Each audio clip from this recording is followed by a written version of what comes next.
You walk past this on coastal beaches and never recognize it. Most people see silvery leaves and think just another beach plant. But this ancient survivor witnessed the Ice Age, fed Roman legions, graced Victorian royal tables, and grows food for 20 years from a single planting. This is the plant that refused to go extinct. This is sea kale, or Crambe maritima. In this 15-minute video, I'll reveal why this coastal warrior survived 10,000 years of climate extremes, show you its incredible nutritional profile that rivals asparagus and broccoli combined, teach you how to grow it in zones 3 through 9, yes, even cold climates, and share the Victorian forcing technique that creates the most tender vegetable you'll ever taste. Sea kale is native to the coastlines of Northern Europe, Britain, Ireland, Scandinavia, the Atlantic shores of France, and the Baltic Sea. It evolved on harsh shingle beaches where salt spray kills most plants, where winter storms rage, and where nutrient-poor pebbles offer little sustenance. Yet sea kale thrives. Archaeological evidence suggests humans have eaten sea kale for over 8,000 years. The Romans documented it. Medieval coastal communities harvested it wild. But it was the Victorians' 1800s Britain who perfected its cultivation. They called it the aristocrat of vegetables and developed elaborate forcing methods to create pale, tender shoots worth more than asparagus. Thomas Jefferson grew sea kale at Monticello starting in 1809. He called it one of his favorite vegetables. Victorian England had sea kale in every gentleman's garden. Specialized terracotta forcing pots were manufactured by the thousands. Then, in the 1900s, it vanished. Commercial agriculture couldn't harvest it efficiently. It didn't fit monoculture systems. It disappeared. Why should you care about this forgotten vegetable? Because sea kale gives you 4 harvests from one plant: blanched shoots in early spring that taste like nutty asparagus, large leaves in summer used like kale or collards, flowering shoots like broccoli in late spring, and even edible roots. 4 vegetables. 20+ years of production. From one planting. The extraordinary adaptation. Sea kale tolerates salt spray that would kill your tomatoes in hours. It survives temperatures down to -20 degrees Fahrenheit. It grows in pure gravel with almost no soil. It requires virtually no care once established. Evolution designed this plant to survive apocalypse-level conditions, which means your garden is paradise for it. Nutritionally, sea kale delivers. High in vitamin C more than most citrus fruits, rich in calcium, magnesium, and potassium, contains cancer-fighting glucosinolates like all brassicas. Historically, British sailors carried pickled sea kale on long voyages to prevent scurvy. It literally saved lives. Don't miss the next videos. Click subscribe now and give this one a like. Today, sea kale is experiencing a quiet renaissance. Permaculture designers are planting it. Coastal gardeners are rediscovering it. Chefs in London and Copenhagen are featuring it on menus. Seed savers are preserving heirloom varieties. And now, you're about to learn why this Ice Age survivor belongs in your thriving garden. Let's explore the plant that time forgot. Let's start with vitamin C. Sea kale is exceptional here. Blanched shoots and young leaves provide more vitamin C per serving than many citrus fruits. This is why it prevented scurvy on 18th century sailing ships. Vitamin C supports immune function, collagen synthesis, wound healing, and acts as a powerful antioxidant. Calcium content in sea kale leaves is significant. This mineral is essential for bone density, teeth health, muscle contraction, nerve transmission, and blood clotting. For those avoiding dairy or seeking plant-based calcium sources, sea kale delivers. Medieval coastal communities who ate it regularly had remarkably strong bones. Vitamin B6 in sea kale supports over 100 enzymatic reactions in your body. It's crucial for protein metabolism, cognitive development, immune function, and hemoglobin formation. B6 also helps regulate mood and sleep by aiding serotonin and melatonin production. The blanched shoots are particularly rich in B6. Magnesium levels are substantial. This often deficient mineral regulates muscle and nerve function, blood sugar, blood pressure, and is essential for making protein, bone, and DNA. Sea kale, growing in coastal shingle, naturally accumulates magnesium from seawater minerals concentrated in the soil. Manganese in sea kale contributes to bone formation, blood clotting, and reducing inflammation. It also plays a role in metabolism of amino acids, cholesterol, and carbohydrates. Manganese activates enzymes necessary for using vitamins like biotin and thiamine. One serving provides meaningful manganese levels. Potassium content helps regulate fluid balance, muscle contractions, and nerve signals. Adequate potassium helps maintain healthy blood pressure by counteracting sodium. The root and shoots of sea kale are especially potassium-rich, comparable to bananas but without the sugar. Dietary fiber is abundant in sea kale leaves. Both soluble and insoluble fiber promote digestive health, feed beneficial gut bacteria, stabilize blood sugar levels, and support heart health by helping lower cholesterol. The large, mature leaves provide more fiber than the tender blanched shoots. Glucosinolates are sulfur-containing compounds found in all brassicas, and sea kale is a brassica. When you chew sea kale, glucosinolates break down into bioactive compounds, including sulforaphane and indole. 3. Carbinol.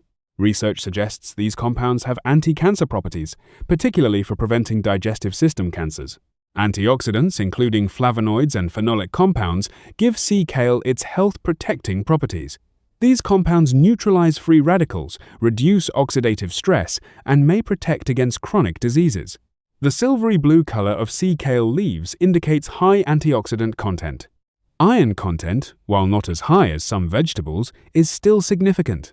Iron is essential for hemoglobin production, oxygen transport, energy metabolism, and immune function. The vitamin C in sea kale actually enhances iron absorption when eaten together, a nutritional synergy. Vitamin K is present in the leaves. This vitamin is crucial for blood clotting and bone metabolism. Vitamin K activates proteins involved in bone mineralization and regulates calcium. One serving of sea kale leaves provides a substantial portion of daily vitamin K needs. Folate, or vitamin B9, supports DNA synthesis and repair, cell division, and red blood cell formation. Folate is especially important during pregnancy for preventing neural tube defects. The young, tender leaves have higher folate content than mature leaves. Omega-3 fatty acids are present in small amounts in sea kale seeds. These anti-inflammatory fats support brain health, heart function, and may reduce risk of chronic diseases.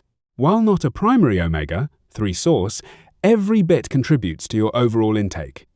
The complete nutrient profile makes sea kale a true superfood. It combines the vitamin C of citrus, the calcium of dairy alternatives, the glucosinolates of broccoli, and the fiber of leafy greens. Victorian aristocrats knew what they were cultivating. This was premium nutrition disguised as a gourmet delicacy. Comparison to asparagus is inevitable. Both are spring delicacies with similar culinary uses. Sea kale actually surpasses asparagus in vitamin C and calcium. Asparagus has more folate, but sea kale's advantage?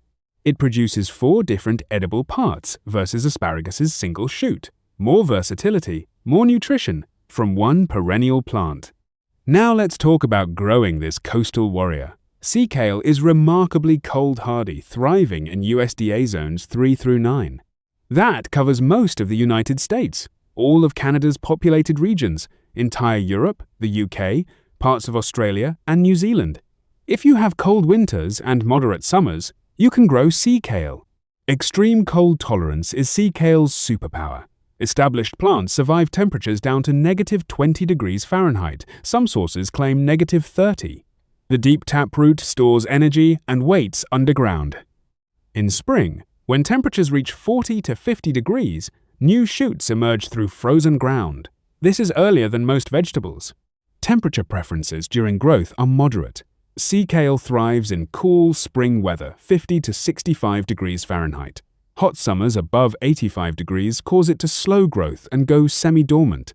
This is natural on coastal beaches. Ocean breezes keep temperatures moderate. In hot climates, afternoon shade helps. Soil requirements are surprisingly flexible. Sea kale evolved on pure shingle beaches, pebbles, gravel, coarse sand with minimal organic matter. It tolerates poor soil better than most vegetables. However, it grows more vigorously in well-draining sandy loam enriched with compost. The critical requirement: excellent drainage. Waterlogged soil rots the taproot. pH tolerance is wide. Sea kale grows in pH 6 to 8. Slightly alkaline soil, pH 7 to 7.5, is ideal and mirrors coastal conditions where shell fragments and limestone pebbles raise pH. If your soil is acidic, add lime or wood ash before planting. This brassica appreciates calcium-rich conditions. Salt tolerance is legendary. Sea kale growing wild on beaches receives constant salt spray from ocean waves. While you don't need to add salt to your garden, this tolerance means sea kale thrives in coastal areas where salt wind kills other vegetables. It's also useful for roadside plantings where winter road salt contaminates soil. Sunlight needs are substantial. Provide full sun at least 6 hours daily, preferably 8. In northern climates with cool summers, full sun all day is perfect. In southern hot climates, morning sun with afternoon shade prevents leaf stress. The plant naturally slows in intense heat, focusing energy on the deep root. Water requirements are moderate. Sea kale is drought tolerant once established that deep taproot accesses moisture far below the surface. During the active growth period in spring, keep soil evenly moist but never waterlogged. In summer dormancy, it needs almost no water. Overwatering is a bigger risk than underwatering. Wind tolerance is exceptional. On beaches, sea kale withstands howling gales that would shred lettuce in seconds. The thick, waxy, silvery leaves shed wind and salt spray. The low-growing rosette form leaves spreading horizontally from a central crown offers minimal wind resistance. For exposed windy gardens, sea kale is ideal. Growing locations worldwide. Sea kale thrives in the UK and Ireland naturally. All of Northern Europe, including Scandinavia, Northern United States and Canada, coastal regions universally, mountainous areas with cold winters, and even high-altitude tropical regions with cool temperatures. If winters freeze and summers moderate, you're good. For hot climate gardeners, zones 9B, 10, and warmer sea kale struggles. It requires winter cold dormancy for vigor. Without freezing winters, plants decline after a few years. Some gardeners in warm zones grow it as a cool season annual, planting in fall and harvesting spring before heat arrives. Not ideal, but possible. The perennial nature is sea kale's greatest asset. Plant once, harvest for 20 to 30 years. Victorian gardens had sea kale beds that produced continuously for generations. Each spring, the crown sends up new shoots. Each summer, leaves replenish the root.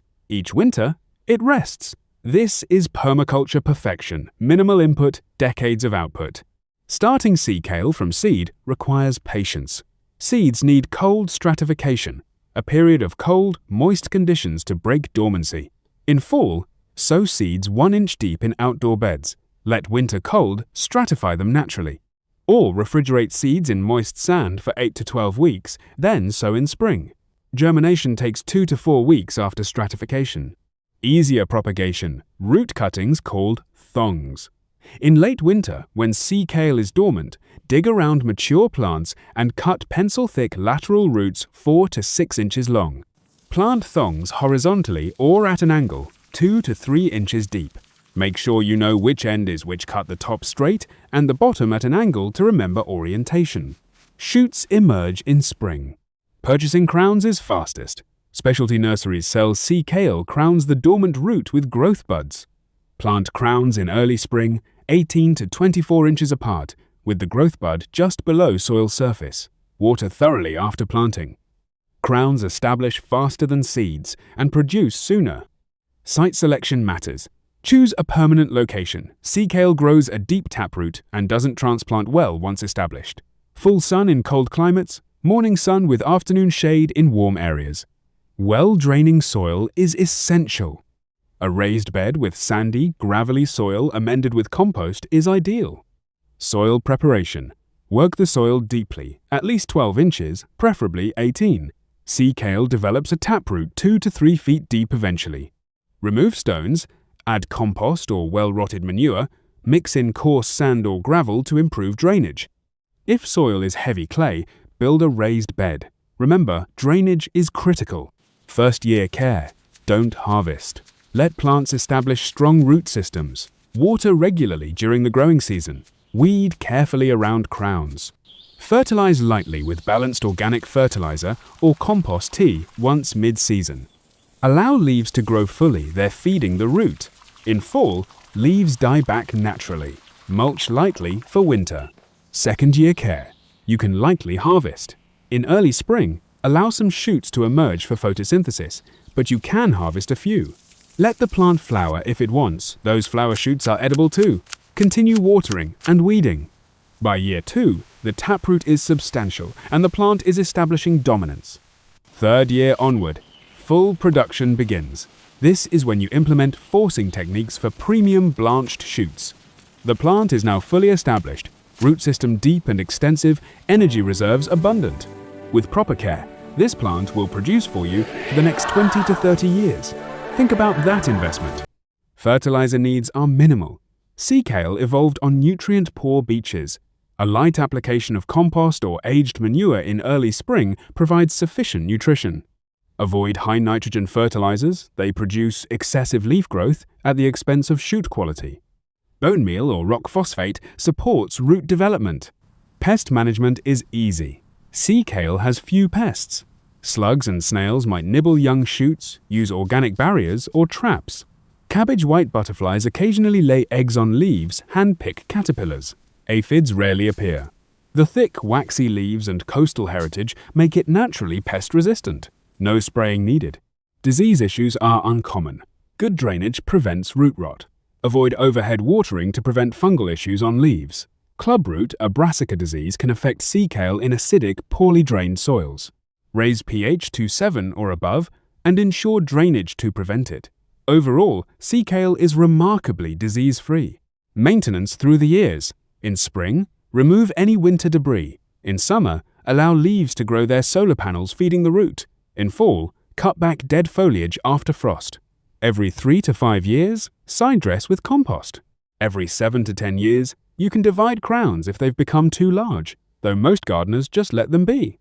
Now, the secret that made sea kale a Victorian delicacy: forcing. This technique blanches emerging shoots, creating pale, tender, incredibly flavorful stems. Blanching happens by blocking light from shoots as they grow, preventing chlorophyll development. The result tastes like a cross between asparagus and hazelnuts, nutty, delicate, sublime. Traditional forcing method. In late winter, when shoots are about to emerge, cover the sea kale crown with a special terracotta forcing pot called a sea kale pot or an inverted bucket, large flower pot, or wooden box. Completely block light. Check in 2 to 3 weeks. Pale, elongated shoots will have grown in darkness, seeking light. Advanced forcing with heat. Victorians placed fresh horse manure around forcing pots. As manure decomposed, it generated heat, accelerating shoot growth and creating even more tender shoots. Modern equivalent, surround your covering with actively composting material or use a heating cable. The warmth speeds growth by weeks. Timing of forcing. Start forcing in late winter, typically February or March, depending on your climate. You want to cover crowns just before shoots naturally emerge. Too early and nothing happens. Too late and shoots green up before you cover them. Experience teaches timing, or watch for the first hint of shoot tips breaking soil. Harvesting forced shoots. After 2 to 4 weeks of forcing, lift the cover. You'll see pale ivory yellow shoots, 6 to 10 inches tall. Cut them at the base with a sharp knife. Harvest the entire forced crop at once. They don't keep producing under cover. Each plant yields 6 to 12 forced shoots per forcing session. After forcing care, remove the cover and let the plant grow normally. Leaves will emerge, green up, and replenish the root through photosynthesis. You can force a plant once per year, any more weakens it. Some gardeners force different plants in rotation, ensuring forced shoots annually without exhausting any single plant. Harvesting unforced shoots. If you don't force, young shoots emerge naturally in spring. Harvest them when 4 to 6 inches tall before leaves unfurl fully.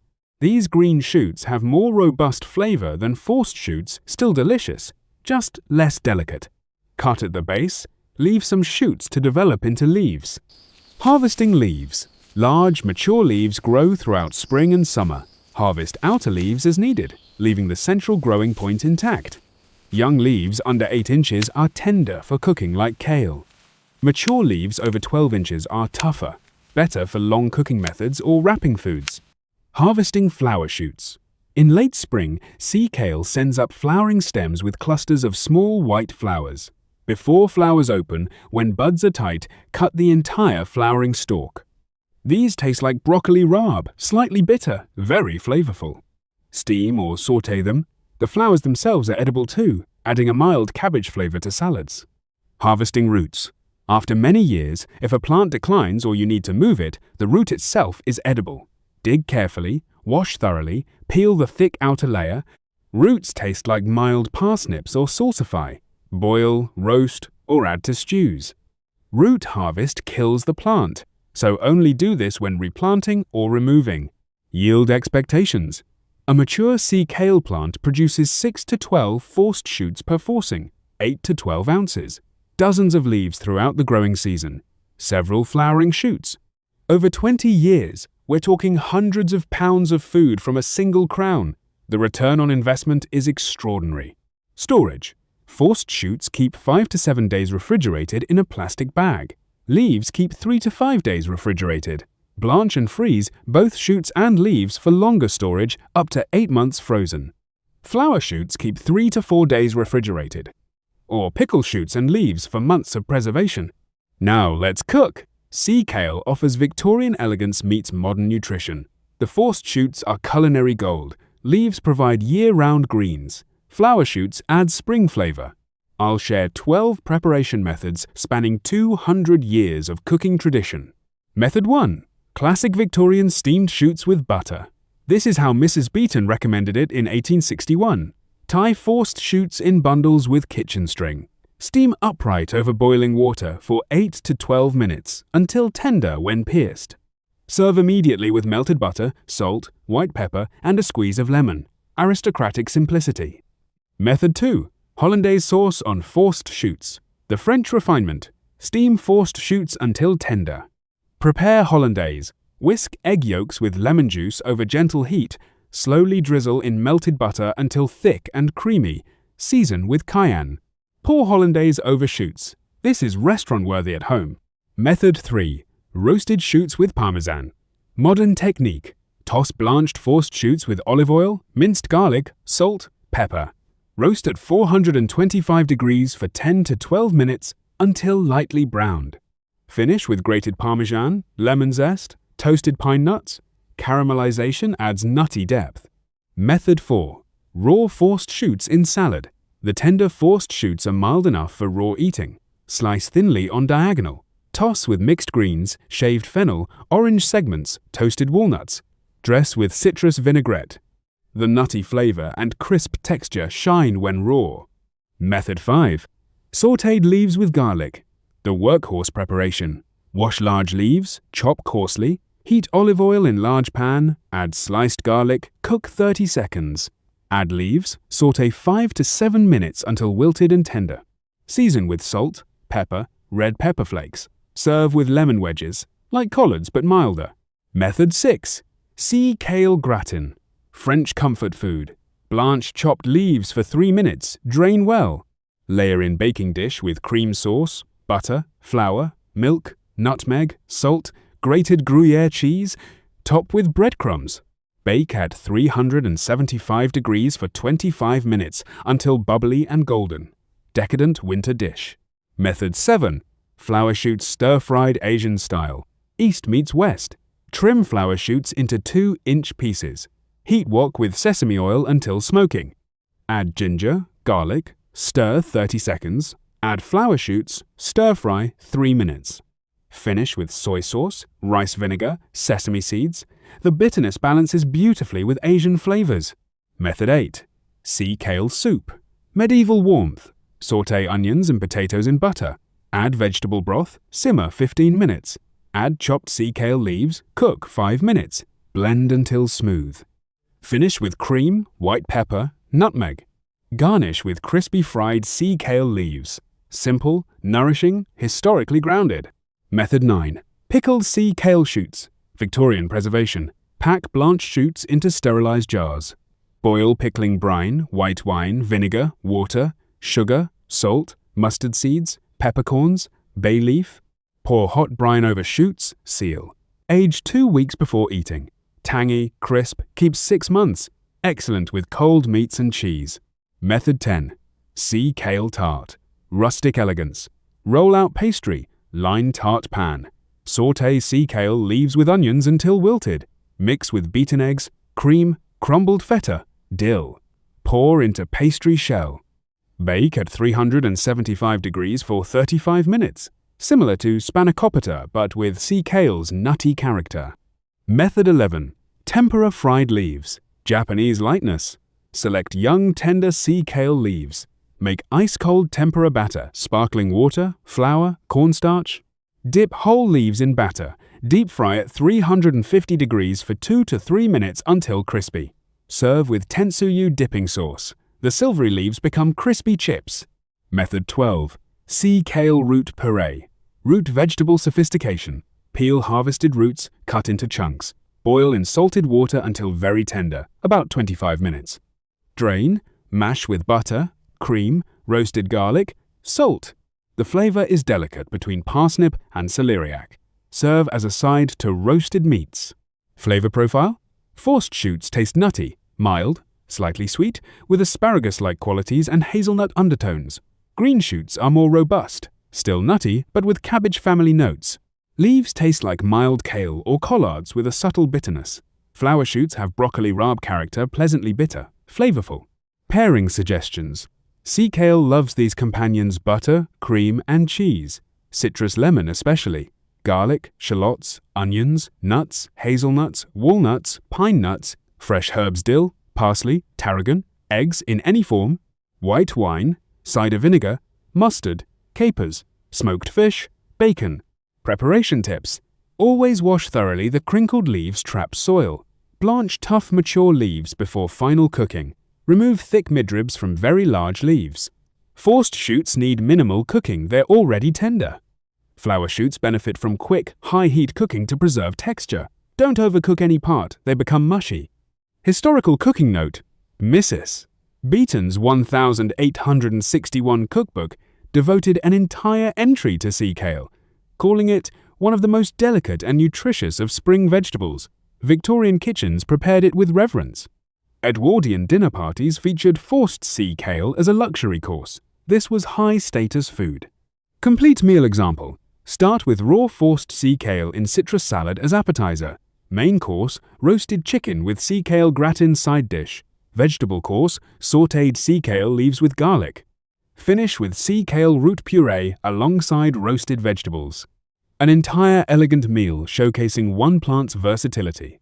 So why did sea kale, this Victorian aristocrat, this Ice Age survivor, disappear from our tables? Because mechanized agriculture couldn't harvest it efficiently. Because forcing required individual attention to each plant. Because it didn't fit industrial timelines. But that's precisely why home gardeners should grow it. It rewards patience with excellence. Think about the permaculture wisdom here. Sea kale is perfectly adapted to harsh conditions, salt, wind, poor soil, extreme cold. It requires almost no inputs, no fertilizer, no pesticides, minimal water. It produces for decades from one planting. It provides 4 different foods. This is resilient, sustainable food production designed by evolution. The forcing technique represents something profound. Working with natural plant biology to create luxury.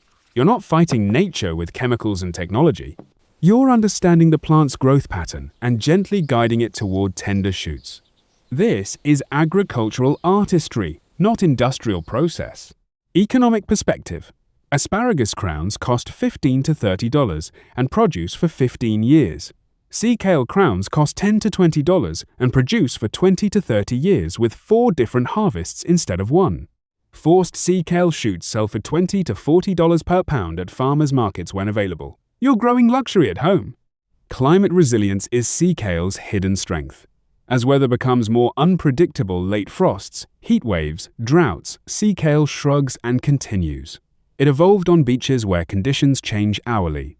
Your garden's worst weather is nothing compared to a North Atlantic storm. This plant is climate change ready. For cold climate gardeners zones 3, 4, 5, 6, sea kale is your perennial vegetable dream. Most perennial vegetables are tropical. Sea kale thrives in cold. It produces ultra-early spring harvests when nothing else is ready. It's one of the few perennial vegetables perfectly suited to northern climates. The aesthetic value cannot be ignored. Sea kale is beautiful, striking silvery blue leaves, clouds of white flowers in spring, architectural form. Victorian gardeners grew it in ornamental borders, not just vegetable plots. You can integrate sea kale into perennial flower beds. It's edible landscaping perfection. I challenge you, plant sea kale this year. Start with 3 crowns. Force one each spring. Let the others grow naturally.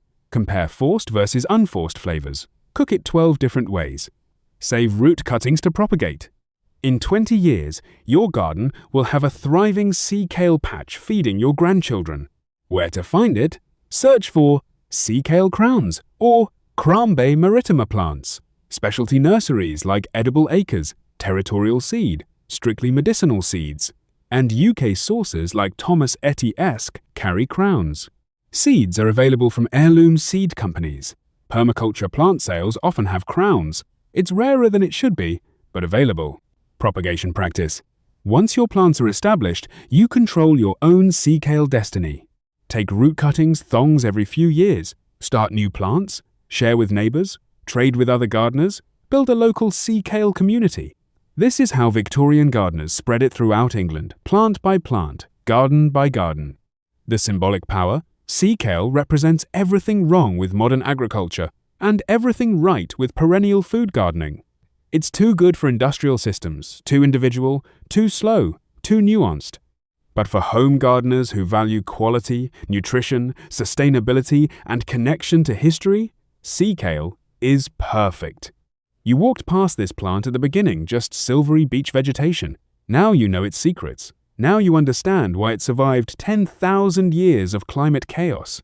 Now you see why Victorians prized it above all vegetables. The question is, will you reclaim this forgotten treasure? Will you bring sea kale back to your thriving garden? Subscribe for the next forgotten perennial. I'm exploring skirret next, a medieval root vegetable sweeter than carrots. Hit the bell! Let's continue rediscovering what civilization forgot. Your thriving garden is waiting. Don't miss the next videos. Click subscribe now and give this one a like.